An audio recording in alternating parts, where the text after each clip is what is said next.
한없이 가벼운 정치 토크쇼 장르만 여의도 1월 22일 월요일 순서 시작하겠습니다. 반갑습니다. 저는 정프로고요. 저희 장르만 여의도가 쏘아 올린 작은 공, 김경률 비대위원회 마리 앙뚜아네트 발언 이후에 윤석열 대통령 그리고 한동훈 비대위원장 간의 갈등이 걷잡을 수 없이 커지고 있습니다. 과연 이게 일각에서는 또 이거 짜고 치는 고스톱이다 이런 얘기도 좀 나오고 있고요. 이 갈등만은 이건 진짜다, 찐 갈등이다 뭐 이렇게 이제 주장하시는 분들도 있는데 과연 어떤 게 맞는 말일까요? 또 어떤 걸 보면 이게 짜고 치는 고스톱인지 아니면 진짜 갈등인지 판단할 수 있을까요? 그 얘기부터 오늘은 본격적인 인터뷰에 앞서서 최은경 기자와 함께 정리를 해보도록 하겠습니다. 일단 최은경 기자님 어서 오시고요. 안녕하십니까. 네, 본격 인터뷰. 네. 그래도 앉아 계시니까 인사 좀 나누고 하는 게 좋겠군요. 네. 우리 아니 먼저 하세요. 제가 뭐 중요한가요? 네, 아니 금태섭 네. 네, 우리 새로운 선택의 공동 대표 어서 오십시오. 안녕하십니까. 네, 그리고 이상민 크리에이터도 어서 오시고요. 네, 반갑습니다. 네, 일단 이 상황은 뭐 대략적으로 다 파악은 하고 계실 테니까. 네. 본격적인 인터뷰 우리 금태섭 위원, 금태섭 대표님. 예.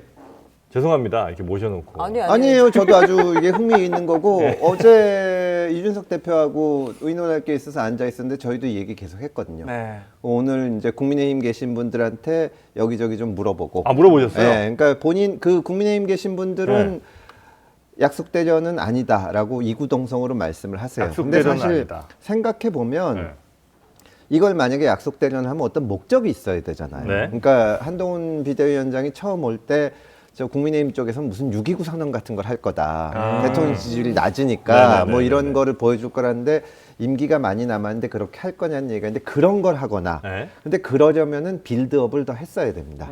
바로 김건희 여사 지금 이거를 그걸 하려면은 정말로 한동훈 비대위원장이 윤석열 대통령을 어떻게 보면 꺾고 역전을 해야 되거든요. 근데 지금 기반이 너무 없는 상태에서 콘텐츠도 사실은 와서 하신 말씀 별로 없고 그냥 김건희 여사 문제 하나만 가지고 하는 게 말이 안 되고 또 다른 목적이라면은 지금 특검법 때문에 여론이 안 좋으니까 이거를 안에서 갈등이 있는 것처럼 사과하냐 마냐로 이슈를 바꾼 다음에 김건희 여사가 사과해서 이 문제를 넘어가기 위해서 약속 대련을 하는 거 이런 거를 볼 수 있는데 그거로 보기에는 지금 비서실장이 비대위원장한테 물러가라 그러는 게 사실은 이제 봉합이 된다고 하더라도 비대위원장으로서는 굉장히 타격이잖아요.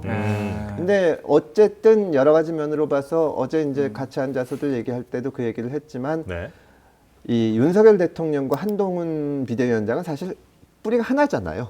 사실은 윤석열 대통령이 분신 같은 사람이라서 그 뭐 이러나 저러나 별 효과는 없다. 그리고 지금은 예상치 못한 사태인 것 같고 국민의힘에 계신 분들은 굉장히 걱정을 많이 합니다. 그래서 제가 거기 있지 말고 나와서 새로운 선택으로 오라고 막 권유를 하고 있는. 이렇게 영업을 또. 만약에 이렇게 되면 제일 이익 보는 사람은 누굽니까? 이 상황에서는. 일단은 정청래 의원이 제일 좋아할 것 같고. 민주당에서. 네, 그 의외로 지금 김경률이 공천을 받냐 마냐의 문제 또 실제로 나온다고 해도 사천이 뭐니 이게 복잡해지면서 이게 그러니까 약속 대련이나 이러면은 정말로 뭐 김건희 여사가 전격적으로 사퇴를 하고 무슨 특검법을 바꾸고 그러면서 분위기를 확 바꿀 수가 있는데 그러지 못하면은 국민의힘은 지금도 어려운데 더 어려워지는 거죠. 그럼 제가 여기서 OX로 또 OX 뭐 하나 준비됐습니까? 지금 상황 제 성대모사로 간략하게 좀 보여드리자면 이봐 그 동원이 그만둬 제 임기는 총선 이후까지인데요. 뭐? 아이씨 나 토론회 안 가. 김치찌개 안 먹어. 저는 성민우수 하겠습니다. 네, 이 상황에서 윤한 갈등 금방 봉합될 것이다. OX. 저는 금방 봉합될 거예요. 금방 봉합됩니까? 왜 어떤 계기로 봉합이 될까요? 한동훈 비대위원장이 버틸 수 있는 게 별로 없어요. 당내 아까 뭐 말씀하시기로는 그 20명 모아가지고 저 특검법 통과시키면 된다고 했는데 그럼 당 깨집니다. 그렇게 되는 거. 지금 이게 이 김건희 그 사과 문제에 대해서도 이렇게까지 반응을 하는데 만약에 한동훈 위원장이 한 20명 설득해가지고 민주당이랑 협조를 해가지고 특검법을 통과시키면 이건 거의 같이 못하죠. 그래요? 그렇게 못 가고 근데 국민의힘 의원들도 지금 여러 가지로 주파나를 계산을 할 텐데 그런 식으로 자중질환이 일어나면 다 망하거든요. 그래서 그리고 또 한동훈 위원장이 그렇게 당내 기반도 없고 네. 사실은 그동안 빌드업을 해온 무슨 내용이나 그냥 뭐 대구 가서 넥타이 풀렀다 뭐 3만 원짜리 맨투맨 입었다 이거밖에 없잖아요. 이게 다 롯데야구 봤다. 예, 지금 보수 지지층들 중에서 이제 한동훈 장관을 좋아한 건데 네. 여기서 갈랐으면은 동력 자체가 없기 때문에 저는 오래 못 간다고 아니 근데 봅니다. 김건희 여사 특검법이라는 게 네. 그 정도로 이 정권을 아주 흔들 만큼 중요한 이슈. 저는 전혀 그렇게 생각을 안 하고 네. 특검법 받아도 되고 네. 차라리 이렇게 총선 되기 전에 예전에 해도 됩니다. 네. 근데 이 문제에 있어서는 이해할 수 없게 그 용산에서 네. 굉장히 민감해하세요. 그러니까 검찰에 있을 때부터 윤석열 검찰총장과 굉장히 가까웠던 분들이 네. 정치할 때도 같이 할 거라고 우리가 예상하고 실제로 그런 준비를 하셨던 분들이 김건희 여사 문제를 가지고 이거 정리를 해야 된다 그러다가 네, 네. 갈라서는 케이스를 제가 많이 봤고 아. 그리고 이제 저도 캠프에 있으면서 몇 번 말씀을 드렸는데 네. 제가 무슨 김건희 여사 잘못했다 이런 게 아니라 네. 김건희 여사에 대해서도 어쨌든 지원도 하고 또 무슨 문제가 안 생기게 할 수 있게 그러니까 제2부속실 같은 개념이죠. 네. 그런 걸 해야 된다고 하는데 일책 관여로 받는 거를 아주 신경질적인 반응을 보이기 때문에 사실은 그래요? 김건희 특검법이 전 중요한 거 아니에요. 그리고 이제 일단 막상 하면 네. 또 뭐 대통령하고 만나기도 전에 있었던 일을 가지고 야당에서 뭐 하고 그러면은 아우 그만 좀 하자 이렇게 되는데 아예 그 말 자체를 못 꺼내게 하려고 하니까 그게 안 되죠. 그러니까 제가 좀 이해 안 되는 네. 게 그 김건희 특검법이라는 게 특별법이라는 게 예를 들면 정권에 대한 심대한 도전이다 이렇게 이제 용산에서는 받아들이고 있는 건지 아니면 정말 김건희 특검법을 하면 정말 용산에서는 견딜 수 없는 대통령이 견딜 수 없는 뭔가가 내부에서 있는 건지. 저는 두 번째 건 아니라고 봅니다. 일단 네. 왜냐하면 지금 특검법에서 특검 수사 그러니까 영부인이 되시고 나서 지금 오히려 명품 같은 거는 다시 새로운 사실이지만 네. 특검법에 나와 있는 거는 영부인 되시기 전 일이잖아요. 예. 그러니까 무슨 정권에 커다란 타격을 줄 일은 없는 거예요. 뭐가 나와봤자. 네. 저는 뭐 그렇게 생각하고 그리고 이제 여당의 주장대로라면은 아니 문재인 정부 때 탈탈 털었는데도 안 나왔는데 뭐가 문제냐? 네네네. 뭐 하면 되는 거지. 다만 이거를 이게 말하자면 사람이 아파하면은 자꾸 때리게 되잖아요. 그러니까 오히려 이렇게 화를 내는 것 자체가 야당에서 보기엔 이게 급소구나 하는 생각이 드는 포인트다. 겁니다. 그러니까 네. 뭐 어떻게 보면 공격을 불러들이는 거예요. 그러니까 정치의 ABC가 네. 이게 아픈데 맞으면 안 아픈 척 해야 되는데 그래서 항상 안 아픈 척 하시는 누가 봐도 이게 지금 아킬레스건이잖아요. 저로서는 근데 그거를 여당이나 용산이나 정치를 아는 분들이 없을 리가 없는데 네. 말을 못 꺼내게 하니까 사실은 윤 대통령은 정치 경험이 없으시잖아요. 네. 그러니까 이렇게 미숙한 대응이 나오고 이게 이런 사고까지 터지지 않나 합니다. 이 상황이 되니까 네. 오늘부터 이제 아마 이번 주 내내 아마 이야기들이 굉장히 많이 나올 텐데 그러면 지금 제3지대에서는 사실 이제 주목을 지금 막 받아야 되는 상황이잖아요. 근데 어쨌든 지금 이준석 대표가 하는 개혁신당이나 네. 또 양양자 의원이 하는 한국의 희망 같은 경우는 창당이 완료가 돼서 네. 저희도 지금 정책 발표하고 있고 오늘 이준석 대표 개혁신당이랑은 검찰개혁 방안을 같이 했는데 네. 민주당에서 탈당하신 분들은 나온 지가 일주일밖에 안 됐거든요. 그러니까 좀 시간이 필요합니다. 그래서 저희는 뭐 나쁘지는 않다고 보고 어제도 이준석 대표하고 앉아가지고 이런 거 저런 거 의논을 하는데 저녁에 이 뉴스가 나오길래 적어도 며칠은 이걸로 갈 거다. 놀아도 된다. 당분간은 그런 생각. 근데 이게 워낙 또 큰, 그러니까 지금 여당의 도대체 전략 자체가 없어 보이는데 굉장히 여당 입장에서는 안 좋죠. 여당 입장에서 안 좋아요. 예, 여당 입장에서 안 좋습니다. 그럼 이걸 풀어갈 수 있는 방법은 뭐가 있어요? 저는 마땅히 없다고 봅니다. 저는 왜냐하면 놀아도 된다. 저는 한동훈 장관이 비대위원장으로 그 시기에 온 것 자체가 저로서는 도저히 납득할 수 없는 그거고 지금 제가 신당 만들어야 된다고 한 게 작년 4월인데 네. 작년 4월에 제가 그때 당시 이제 지금 개혁신당에 있는 천하람 위원장이 아직 국힘에 있을 때인데 네.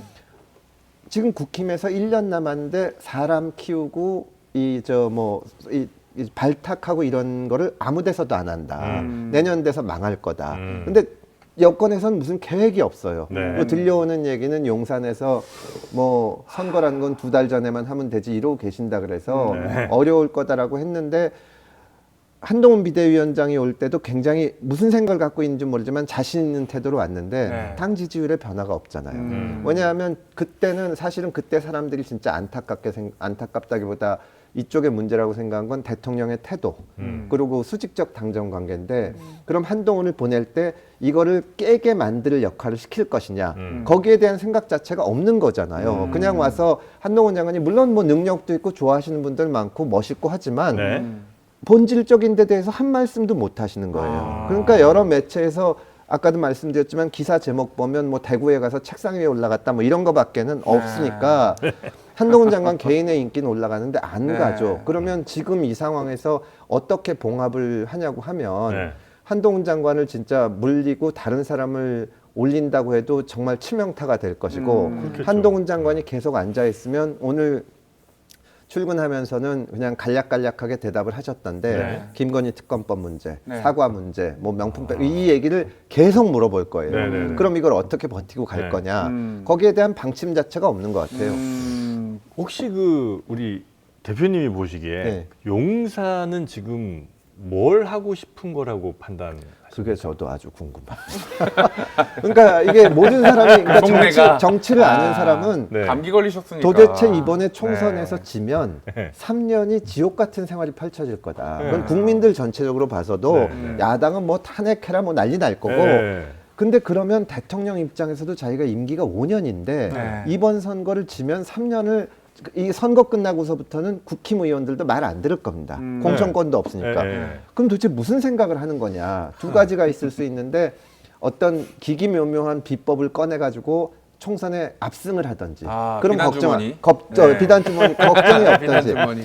그게 네. 아니면 네. 야당하고 거래를 해야 되거든요. 아. 지금 야당이 이제 그 크니까 네. 그리고 총선에서 최소한 야당이 완전 참패할 가능성은 없어 보이면 계속 이렇게 자꾸 얘기도 하고 그래가지고 야, 우리가 요건 좀 하자. 너희 이것도 들어줄게. 이거를 전혀 안 하고 있으니까 네. 뭘 하고 싶으신 건지 저도 모르겠어요. 한동훈 비대위원장이 네. 마치 네. 그 옛날에 이명박 정부 때 박근혜, 네. 또 전두환 정부 때 노태우 이렇게 대척점에 설 수 있는 인물이라고 보십니까? 그렇게 안 되죠. 왜냐하면 한동훈 장관이 능력은 뛰어나신 분이지만 예. 한동훈 장관의 가장 큰 정치적인 성취는 법무부 장관 된 거하고 비대위원장 된 거예요. 그거 다 윤석열 대통령이 시켜준 거거든요. 네. 아, 본인 힘이 아, 아니라. 이거 어떻게 그걸 할 수가 있어요. 네.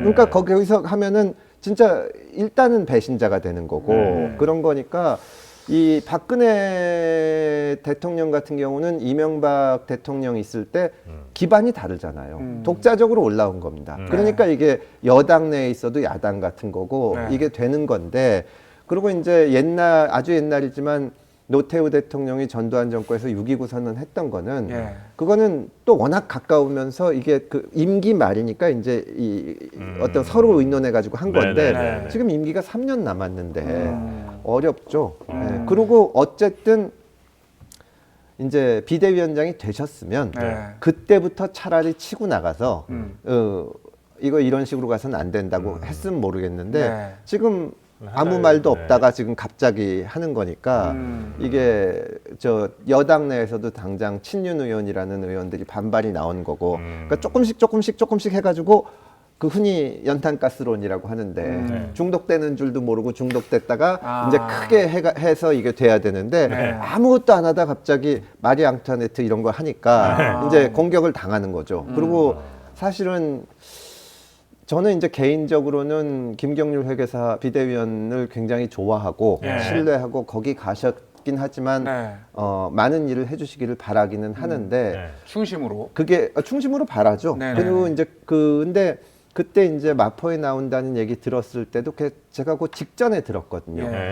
근데 그 이후에 벌어진 일을 보면 안에서 이게 조율도 제대로 안 돼 있구나. 그러니까 이제 계속 문제가 생기는 거죠. 네네네.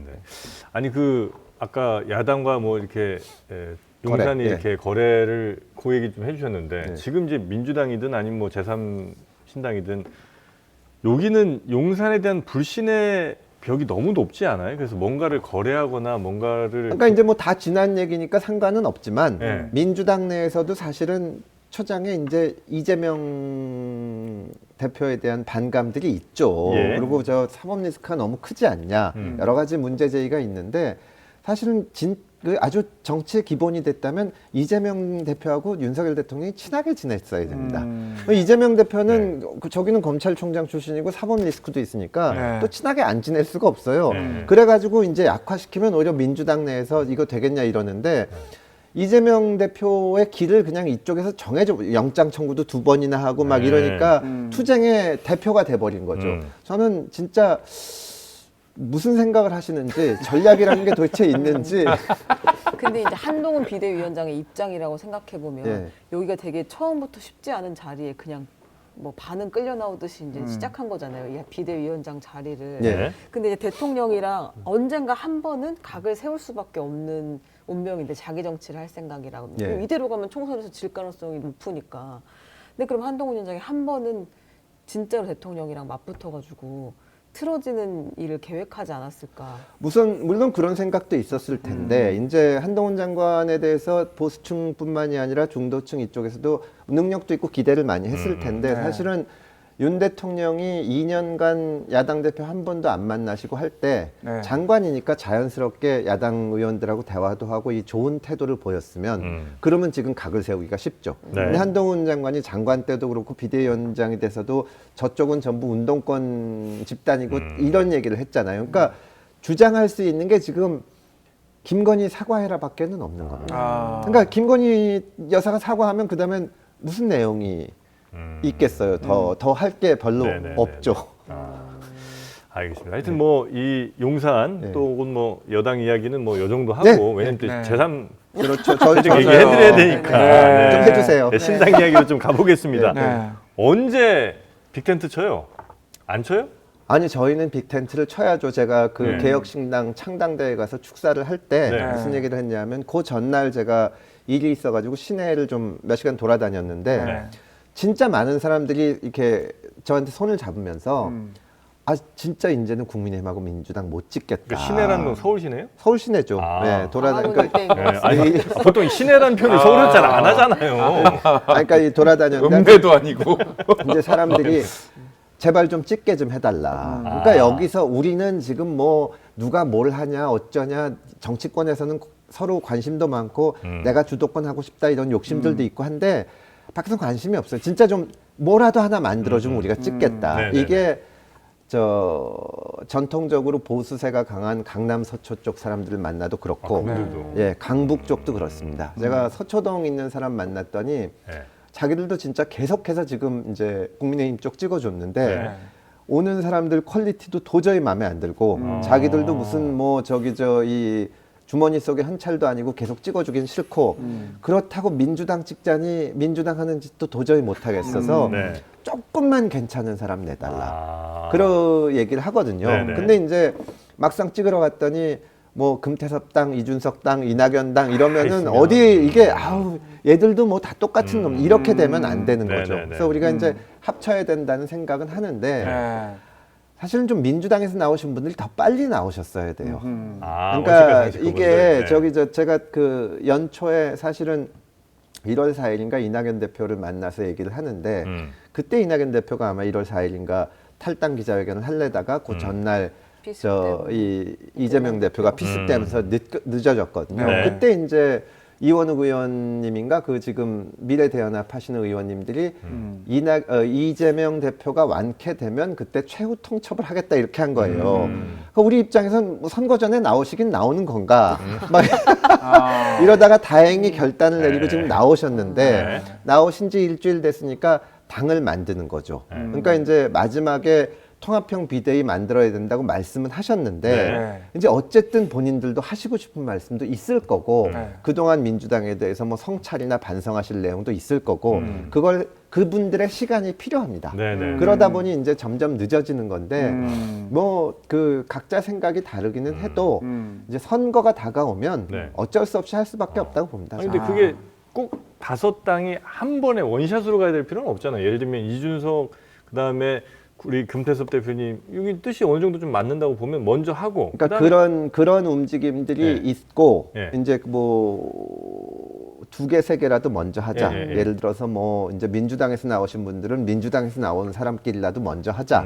또 뭐 이런 뭐 이준석 대표하고 양양자 대표하고 우리는 먼저 했으니까 했는데 하여튼 우리는 할 수 있는 데까지는 좀 노력을 해봐야 되지 않나 그런 생각을 합니다. 그럼 골든 타임이 지났다라는 이준석 대표의 말에 좀 동의를 하신 편이신가요? 아니 골든 타임이 지났다는 거는 사실은 이 지금 제가 진짜 축사하면서도 그거는 저 이낙연 대표 그 미래대연합 새로운 미래 축사할 때 내가 이틀에 한 번씩 축사를 하다 보니까 축하할 주소가 너무 내가 많아요. 그때 가서 네. 제가 4월에 신당 만들어야 된다고 네. 했을 때 네. 사람들이 그게 되겠냐. 네. 다음 선거는 진영 싸움 될 거라서 안 될 거다라고 했는데 5개 당이 생겼습니다. 이거 초과 달성이에요. 근데 그 얘기를 하면서 솔직히 너무 부끄럽습니다. 이게 당이 5개라는 게 말이 되냐. 그런 거를 하는데 하여튼 골든 타임이라는 거는 애초에 우리가 일찍 좀 이게 됐으면 처음부터 한 당을 하는 게 좋죠. 근데 지금은 그게 안 돼가지고 이제 이준석 대표 당은 뭐 이제 창당 대회 했고 네. 또 창당 이제 준비하시는 분들도 있고 이런데 창당하려면 당원 모아야 되는데 우리가 2월 1일 창당하고 2월 2일 합당하겠습니다. 하긴 지금 이상하잖아요. 네. 그러니까 이게 그런 골든 타임은 지났다는 의미인데 그렇다고 해서 뭐 안 하겠다거나 그런 뜻은 전혀 아닐 겁니다. 근데 그 이준석 대표가 네. 이낙연 전 대표에게 네. 개항을 출마를 하겠다 나 같으면 이런 이야기까지 했잖아요. 그러니까 좀 어떻게 보면 정치 훈수를 두는 것처럼 보이기도 하는데 그럼 서로 사실은 별로 뜻이 안 맞는 상황인 그렇지는 거 않을 아닌가요? 거고 이제 여러 가지 의견이 있어서 말씀을 하시는 건데 네. 제가 이준석 대표 만나서도 얘기를 하고 이제 민주당에서 나오신 분들한테도 우리가 상호 존중해야 된다. 그리고 그러려면 이래라 저래라 해서는 안 된다. 아하. 특히 공개적으로. 그래서 저는 네. 이준석 대표가 이낙연 대표를 무슨 공격하거나 그러려고 하지는 않았겠지만 그냥 가서 말씀드리는 게 낫지 않을까. 뭐 계약 나가시면 어떻겠습니까? 근데 지금은 어쨌든 또 신당이 붐업도 해야 되고 하다 보니까 서로 방송도 많이 나가서 얘기하다 보면은 이제 상대방에 대한 얘기도 안 할 수는 없고 이렇게 되는데 네. 조심들 해야죠. 정책 조율은 좀 어떻게 될까요? 왜냐면 정책 조율? 개혁신당의 이준석 그 위원장의 경우에는 노인 무임차 그 폐지 공약을 냈거든요. 네. 그는 동의하십니까? 어제도 그 얘기를 했는데 네, 사실은 어제도. 저희도 교통 공약을 준비하고 있었어요. 근데 저희가 한 건 뭐냐면 네. 저희 이제 같이 아주 이제 당내에서 일하시는 분 중에 횡성 사시는 분이 계신데 행성. 이게 수도권 교통 문제랑 지방은 완전 또 다른 차원이다. 특히 어르신들은 어렵다. 네. 그래서 우리가 그쪽에 대해서 하고 있는데 이준석 대표가 얘기한 것도 그런 맥락이 있거든요. 지금 수도권 이거 지하철 무상 이거 하다 보니 너무나 많은 재원이 들어갔는데 이 지방에서는 아무 혜택도 못 본다. 네, 그래서 네, 네. 이거를 같이 근데 이제 이게 잘못하면은 이 어르신들의 이동권에 지장을 주지 않냐 이런 또 비판을 받게 되니까 이거를 묶어서 했으면은 더 좋았을 것 같은 생각이 듭니다. 근데 이제 어쨌든 저는 지하철 적자 문제는 아무도 말을 못해요. 사실은 그렇죠. 서울시나 경기도는 막 미치려고 그럽니다. 예. 중앙정부가 돈은 안 주면서 네. 65세 이상은 다 공짜로 하라고 하니 네. 이게 이게 계획도 없어요. 어떻게 흑자로 돌리겠다는. 네. 그러니까 이 얘기를 꺼낸 것은 용기 있는데 이게 또 싸움이 되기 시작하면 네. 어려우니까 노인회하고 지금 싸우고 있지 않습니까? 얘네 이제 네. 그런 거를 보완해서 김호일 냈으면 회장이 좋겠다는 화나셨어요. 얘기를 하다가 우리가 이제 오늘 검찰개혁 그 방안 발표하겠다고 해서 같이 하기로 한 거고 네. 그 개혁신당이나 지금 양양자 의원 당처럼 이미 창당이 완료된 데하고는 이번 주 내로도 몇 번 같이 정책 발표를 할 겁니다. 네네네. 그 뭐 댓글에서 하도 올라와서 좀 여쭤보는 네. 건데요. 네. 류호정 의원 받을 거냐고. 어디가 받아요? 그러니까 우리 새로운 선택에서 요정 의원은 우리랑 같이 하고 있죠. 아. 네, 요정 의원은 하고 네. 있고 저하고 예를 들어서 이준석 대표하고도 생각이 정말 다른 데가 많고 네. 유호정 대표하고 이준석 대표하고도 완전히 다른 데가 있죠. 네. 근데 우리가 이제 민주당이나 윤석열 대통령을 비판할 때 왜 네. 우리나라 정치는 편가르고 그렇게 싸우냐? 네. 상대방 보고 토착외구라고 하고 좌익 세력이라고 싸우냐? 만나서 대화라도 해라. 우리가 그러니까 한국 정치의 가장 문제점이라고 우리 5당이 다 내세우는 게 편갈라서 싸우는 거거든요. 네. 근데 우리 그 사람들한테 물어보면 그래도 어떻게 윤석열이랑 얘기를 해? 또 어떻게 이재명이 이야기해? 이렇게 네. 얘기하는데 네. 우리 안에서 나는 유호정이랑은 못해. 네. 나는 이준석이랑 그럼 똑같은 거예요. 아. 우리가 뭐하러 신당합니까? 제가 네.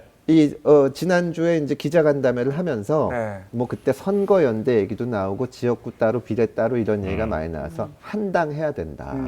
한 당을 할 수 있으려면 네. 정말로 꾹 참고 화가 나도 양보하고 우리가 다 그래야 된다. 근데 그 정도의 양보와 희생 없이 우리가 기존 정치권을 이 잘못됐다고 비판하거나 우리를 선택해달라고 하는 거는 그거는 자가당착이다. 근데 지금 저 이준석 대표도 이번에 저 그 개혁신당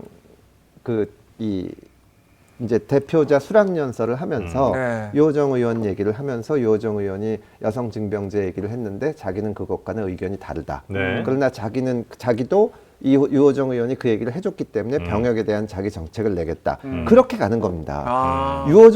이준석 대표가 유호정 의원이랑 생각을 맞출 필요도 없고 네. 같은 정책할 필요도 없어요. 한당 근데 내에서도. 얘기를 하면서 하는 거지. 네. 제가 저 이준석 대표랑 몇 달 전서부터 이제 가끔씩 만나서 밤에 이렇게 둘이 앉아서 얘기를 하는데 네. 내가 이준석 대표랑 같이 해야 된다고 생각을 하지만 네. 생각을 맞출 생각도 없고 이렇게 내 생각을 굽힐 생각도 없다. 네. 그리고 이준석 대표한테 생각을 바꾸라거나 이렇게 오라 그럴 생각도 없다. 이걸 그대로 유지를 하면서 이렇게 다른 사람들이 얘기도 하고 토론도 하고 때로는 저 사람이 낸 방법을 내가 동의는 할 수 없지만 한번 해보자. 이렇게도 해야 그게 좋은 정치지. 네. 지금 국민의힘하고 민주당은 조금만 다른 게 나오면은 내부 총질이다. 수박이다. 이러고 있는 거잖아요. 아니 거기에는 그러면 안 받을 사람은 없는 거예요? 그러니까 이제 이준석 대표가 이제 지난번에 어디선가 한 거는 자기는 그 음모론 하는 사람하고는 하기 힘들다. 음모론? 예, 음모론. 그러니까 이제 이게 합리적으로 대화를 하는 것이 아니라 어떤 그 비합리적인 내용을 가지고 뭐 부정선거 얘기를 한다거나 이런 식으로 우리 편한테 오른 거는 다 맞다. 이렇게 편가르기를 하는 사람은 어렵죠. 근데 편가르기, 그게 아니고 음모론, 네. 내 생각은 이런데 네. 이렇게 하면서 하는 거는 저희는 얼마든지 할 수 있다고 봅니다. 굉장히 생각이 다르더라도. 다르더라도 예, 그렇게 생각합니다. 예를 들어서 노란봉투법에 대한 입장이 완전히 반대인데도 그렇죠. 다르더라도 이 토론을 하고 할 수 네. 있는 거죠. 그러니까 제가 그 민주당에 있다 공수처법을 그렇게 반대했는데 네. 제발 토론 한 번만 시켜다오. 아. 그럼 내가 할 수 있다. 네. 그리고 내가 그러고 나서 민주당의 의원이 뭐 그때는 한 150명, 그러니까 장의당까지 합쳐가지고 우리가 이제 충분히 통과시킬 수 있는데 네. 한 사람 반대할 수도 있지. 네. 그거를 100% 찬성을 해서 가야 된다는 거예요, 민주당은. 네. 그러니까 이상한 거죠. 그리고 지금 3년 지나서 공수처장 임기 끝나고 저 꼴이 났는데 아무도 반성하지 않잖아요. 이게 왜냐하면 다양한 의견이 있었는데 예를 들어서 유호정 의원하고 저하고 이준석 대표가 있었는데 우리가 생각은 다르지만 이번에는 이준석 대표가 하는 대로 해보자. 그리고 했는데 결과가 나오면 그대로 하니까 잘 됐네. 그럼 이거 계속 합시다 하는 거고 이런저런 문제가 있지 않냐. 그럼 이쪽에서 또 그 이번에 우리 방법 해보자 하는 건데 네. 지금 민주당은 공수처라는 제도에 한 놈도 반대나 기권할 거 없이 전부 찬성해야 된다. 네. 이거예요. 그래서 오늘 우리가 폐지를 주장하신 그렇죠. 거고요. 이런 거 해서는 안 된다는 겁니다. 지금 국민의힘에서 무슨 특검법 받자는 것도 아니고 네. 그 국민 눈높이와는 다르다. 이 정도 얘기만 해도 지금 팔팔 뛰는 거잖아요. 이 정치를 바꾸자는데 유호정은 안 되고 이준석은 안 돼. 그럼 그러니까 그렇게 해서 그런 정치는 저는 그 기존 정치랑 다를 게 없다고 그럼 봅니다. 여기까지만 여쭤보고 우리 최 기자님이 한번 예. 여쭤볼 게 네. 많을 것 같은데 네. 그 정당이라는 거는 네. 뭐 이것도 물론 이제 기존 관념일 수 있겠습니다. 이 정당에서 열심히 막 저 이런저런 얘기 토론 서로 다른 이야기 막 많이 해서 충분한 토론을 말은 좋아 보이는데 사실상은 이제 그런 토론의 과정은 이미 물밑에서 끝나고 뭐 시민단체에서 많이 해놓고 이 중에 어떤 입장을 가진 사람들이 모여서 이제 정당이라는 걸 만든다고 이제 저는 생각을 하는데 그게 아니라 지금 대표님 말씀 들어보면 이 당내에서 정말 다양한 얘기 들어보자, 뭐 이런저런 토론 계속 해보자는 말씀이신 것 같아서 그거는 저도 네. 100% 공감하고 네. 원래 정당이라는 거는 이 지지 기반이 있는 겁니다. 네네. 우리가 누구를 대변해 줄 것인가. 그렇죠. 우리는 서민과 뭐 중산층을 대변한다든지 네. 우리는 뭐 사람 꼭 아니더라도 성장 쪽이라 보수가 이게 있는 건데 네. 제가 이제 지금 우리나라뿐만 아니라 전 세계적인 현상이긴 하지만 네. 민주당, 정의당 이쪽은 말하자면 진보 쪽이잖아요. 예. 그래서 서민의 이해관계를 대변하고 분배 이런 거 얘기하는 건데 박근혜 정부 시절에 박근혜 정부에서 연말정산 방법을 바꿨어요. 네. 그게 서민층에 훨씬 유리해진 겁니다. 고소득층한테 불리하고 네. 민주당하고 정의당이 일제히 반대하는 거예요. 어. 내부적으로는 다 알아요. 네. 이게 서민들한테 유리하다. 근데 왜 박근혜가 하니까 반대해야지. 지금 우리 정당이 그렇게 썩었습니다. 그러니까 그런 고전적인 이론대로 네. 이렇게 해서는 안 돼요. 공수처 같은 것도 100% 이거는 검사들한테 유리한 거다 오히려. 그래도 이게 안 먹히 저쪽이랑 제가 공수처 가지고 싸울 때 가장 기가 막혔던 게 이거 하면은 오히려 검사들 갈 자리만 많아진다. 네, 네, 그렇게 얘기했더니 민주당이 공수처를 하자고 주장하면 개혁적으로 보인다. 저쪽은 반대하면 수구적으로 보인다. 네. 그러면 우리가 내년 선거를 이길 수 있다고 그 당시 조국 청와대 민정수석이 얘기하시는 거예요. 근데 이게 무슨 이념이나 정책하고 무슨 상관이 있냐. 저는 그거를 깨는 단계가 필요하다고 네, 봅니다. 네. 네. 저는 아주 쉬운 질문을 하나 드릴게요. 예. 근데 겁나네요. 네. 아니 한국의 희망 양양자 예. 의원이 한국의 희망이란 당명을 수용하지 않으면 빅텐트는 없다 예. 이렇게 얘기했는데 네. 그 당명을 수용하실 생각인 건가요? 저희는 제가 얼마 전에 양양자 의원 만났더니 그런 말씀을 하시길래 네. 우리는 새로운 선택 이름 버려도 되고 다 버릴 수 있다. 우리는 그런 자세입니다. 우리는 지금 내가 만난 사람들한테 저희는 지금 이 3당이 합쳐서 새로운 정치 질서를 만드는 것만 할 수 있다면 네. 우리 지금 새로운 선택한 사람들은 전부 그냥 합친데 평당원이 되고 아무것도 안 해도 상관이 없다는 자세입니다. 저희는. 네네. 네. 다 내려놓는 자세. 우리는 그런 거 예. 상관없어요. 저는 그것만 되면은 정말 미련이 없고 제가 할 역할은 하는 건데 네. 어쨌든 이제 협의하는 과정이 필요할 거고 네. 그때 이제 다른 분들의 의견을 들어봐야 되기 때문에 제 입장에서 제가 나머지 사람들을 다 대변하는 게 아닌데 그럼 당명은 한국의 희망으로 하죠. 그럴 수는 없는데 네. 저 입장은 그렇습니다. 근데 그거는 방금 말씀하신 대표님의 말씀과 전혀 배치되는 입장인 거 아니에요? 예를 들면 한국의 희망 아니면 안 된다는 것은 자신들의 그 고집을 꼭 놓지 그런 않겠다는 거 건데. 제가 얘기 들어보면 꼭 그렇다기보다는 네. 본인이 이제 그 당을 처음 만들었고 네. 만들면서 많이 고심을 했는데 네. 그것이 반영되지 않고 그냥 이합집산하듯이 합쳐서 그냥 지금 어쨌든 한 군데 뭉쳐야 우리가 그래도 승부를 볼 수 있지 않냐. 그거는 싫다는 의미가 많으신 것 같아요. 다만 이제 제가 아까도 말씀드렸지만 다른 사람의 의견을 공개된 자리에 와가지고 양양자의 생각은 이런 거다 이렇게 말을 할 수는 없는데 무슨 뜻인지는 제가 알겠고 그런 의미를 존중해 드리면 네. 저는 충분히 같이 할 수 있다고 봅니다. 그럼 지금 가장 큰 걸림돌은 뭐예요? 이 합치는 다섯 데 개가, 있어서. 합치는 데 있어서 가장 큰 걸림돌. 저는 특별히 걸림돌이 있다고 생각은 안 하고 네. 저는 이렇게 별로 고민도 안 합니다. 이게 왜냐하면 네. 저도 이거를 작년서부터 하면서 마음고생도 많이 하고 했는데 네. 이제 사실은 민주당 나온 사람들끼리는 어느 정도는 다 아는 사람들이고 이준석 대표 같은 경우는 저랑은 당이 완전히 달랐으니까 네. 근데 얘기를 여러 차례 하다 보니까 이게 신뢰가 쌓이는구나 대화가 되는구나 이게 느껴져서 오히려 그런 걱정은 안 하고 네. 그다음에 지금 이제 막 민주당 나오시고 하는 분들은 여러 가지 생각이 있을 겁니다. 근데 그거를 제 경험에 의하면 설득을 해가지고 누구를 설득할 수는 없고 결국은 정치인이라는 건 조건이 결정되면 거기 따라갑니다. 이게 이제 이거 따로 해서는 망하겠다는 게 누구나 그 머릿속에 그 생각을 하고 있거든요. 네네. 그래서 걱정은 안 합니다. 그러면 빅텐트로 갔을 경우에 선거 결과는 어느 정도 파괴라고 해가지고 김종인 비대위원장은 예. 그거 내가 봤을 적에 통합을 전제로 빅텐트가 성사된다고 할 적에 그 50석에서 60석이 된다고 봐요. 이것도 얘기를 했거든요. 예. 이거 동의하십니까? 50에서 60석. 김정인 네. 위원장님이 지금 굉장히 우리 모두를 응원해 주고 계셔서 네. 이제 격려해 주시는 거라고 생각을 하는데 네.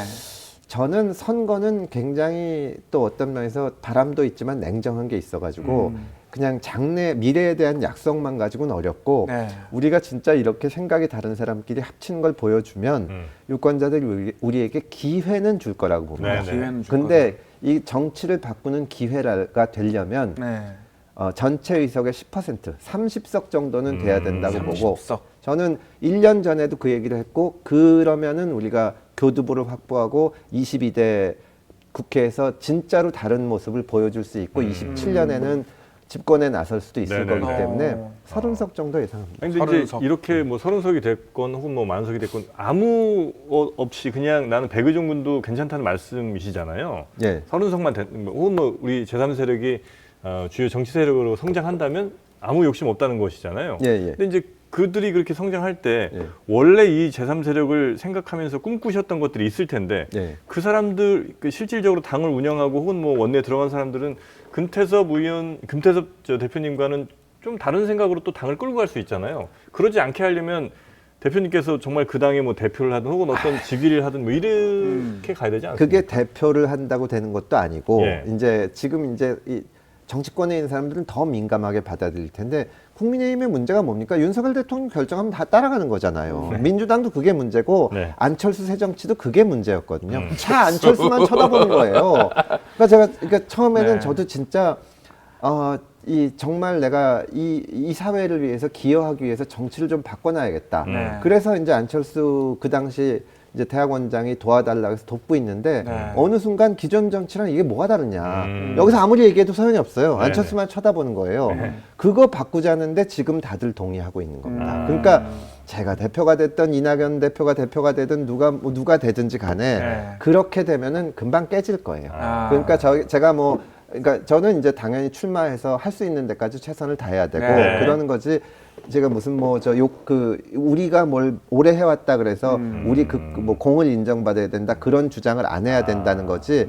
그 공통점은 있는 거거든요. 네. 지금 양당의 문제가 편갈라서 전체로서는 편가르기 위해서 싸우는 거고 네. 또 하나는 누가 대표나 대통령이 되느냐에 따라서 찍소리를 못 하는 겁니다. 제가 공수처 얘기하고 할 때 제일 짜증이 나는 게 이거 이래서 안 되고 저래서 안 된다 얘기하면 대통령의 뜻이야. 이게 그래서 내가 아니 이게 무슨 박근혜 정부도 아니고 지금 민주당 문재인 정부에서 어떻게 그런 소리 하냐. 근데 다 똑같아요. 그래서 누가 정권을 잡든 누가 정권을 잡든. 네. 이낙연 대표한테는 이준석 대표가 개항을 출마해라 이랬는데 네. 같은 입장에서 이준석 대표한테는 어떤 지역구를 좀 추천하세요? 어제도 모여서 뭐 이런저런 얘기했는데 네.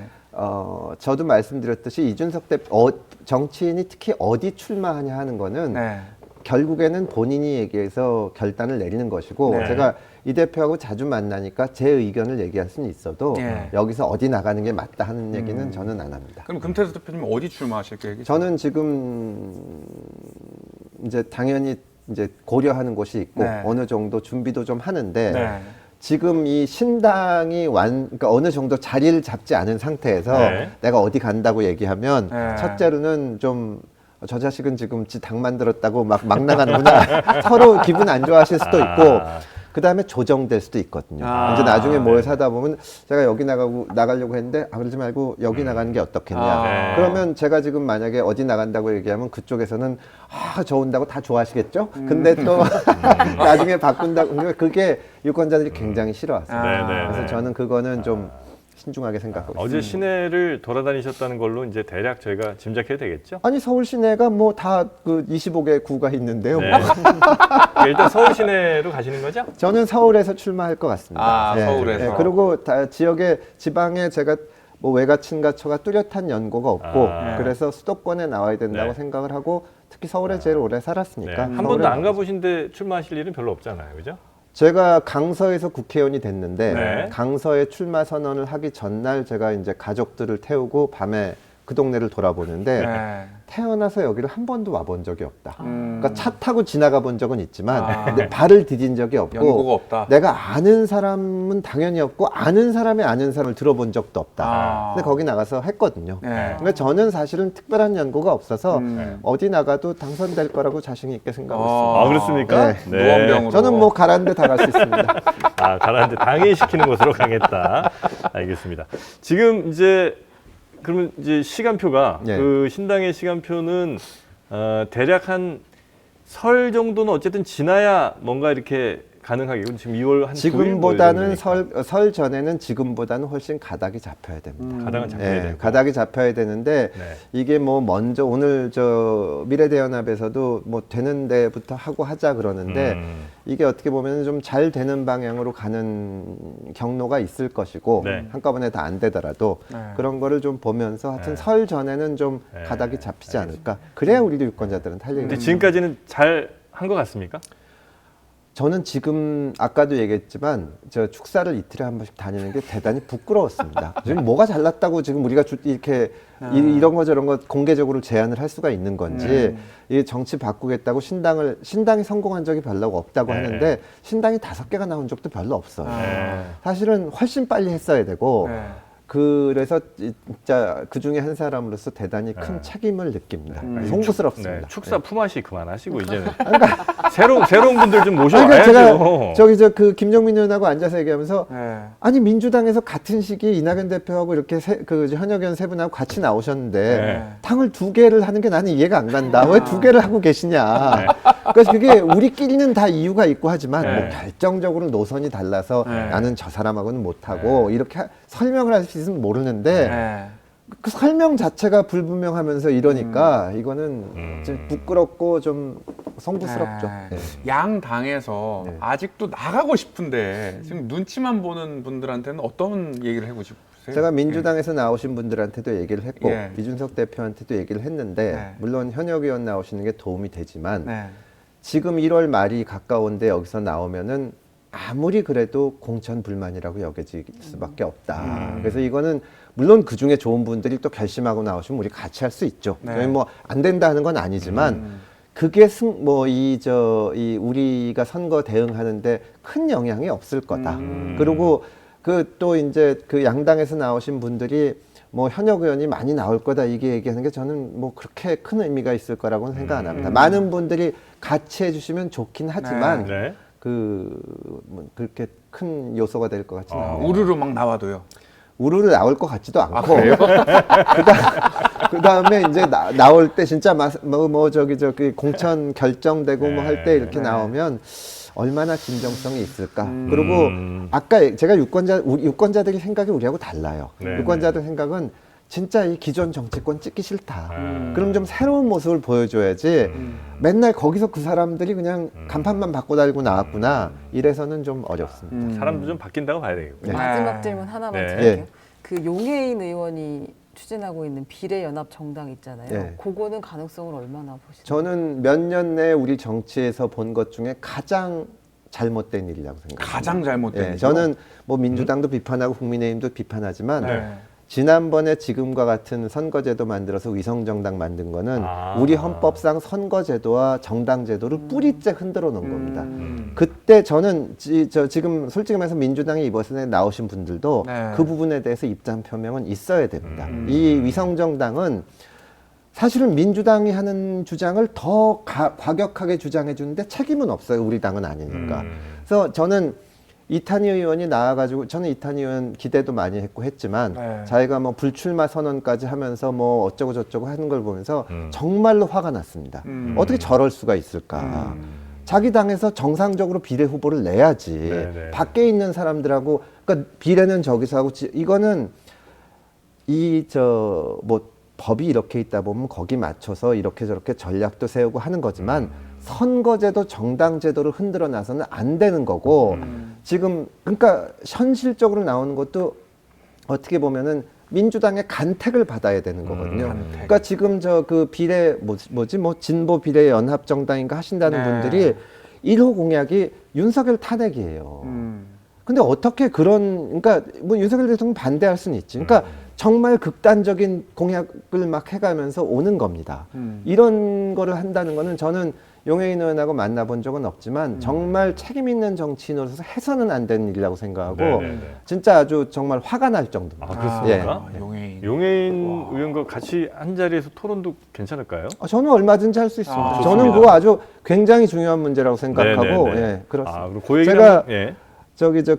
사실은 민주당에서 그 지난번에 이제 패스트트랙해서 공수처법하고 선거법을 통과시키면서 이게 된 거거든요. 근데 저는 그때 공수처법 반대하고 있어가지고 아주 가시방석이라서 선거법이 좀 이상하긴 하지만 한마디도 하지 말자, 말하지 마 이러고 있었는데 이 선거법이 먼저 통과됐어요. 네. 근데 그때 이제 선거법을 이제 주도하신 분이 김종민 의원이었는데 김종민 의원이 앞에 나가셔서 이 선거법이 통과가 되면은 국민의힘 그때 이름이 좀 달랐지만 네. 국민의힘에서도 위성정당 만들 거고 우리도 만들게 됩니다. 네. 제가 못 참고 앞에 나가서 그때 이제 공천 떨어질 줄 꿈에도 모르고 우리가 이번 선거를 네. 치르고 그 끝이 아니라 네. 선거는 앞으로도 계속 있을 거고 네. 우리가 정치 그만둔 다음에도 계속 할 건데 네. 위성정당이 될 줄 알면서 어떻게 선거법을 그렇게 만들 수가 있냐. 공수처가 선거제도보다 중요한 건 아니지 않냐. 제가 그 얘기를 했거든요. 네. 저는 좀 이 문제에 대해서는 네. 다들 자기 의견을 얘기해야 된다고 봅니다. 네네네, 알겠습니다. 조만간 그러면 네.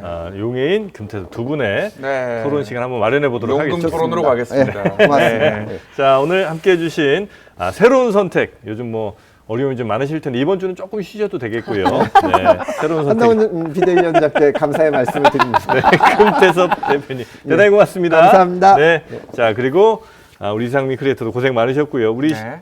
최윤경 기자께서는 잠시 후에 다시 이제 브리핑 좀 준비해 주시면서 그 한동훈 그다음에 윤석열 이 갈등에 대한 네네. 전체적인 어떤 타임라인이라든지 이런 거 정리 좀 한번 부탁드리겠습니다. 네, 알겠습니다. 그러면 인터뷰는 여기서 마무리하도록 하겠습니다. 대단히 감사합니다. 고맙습니다.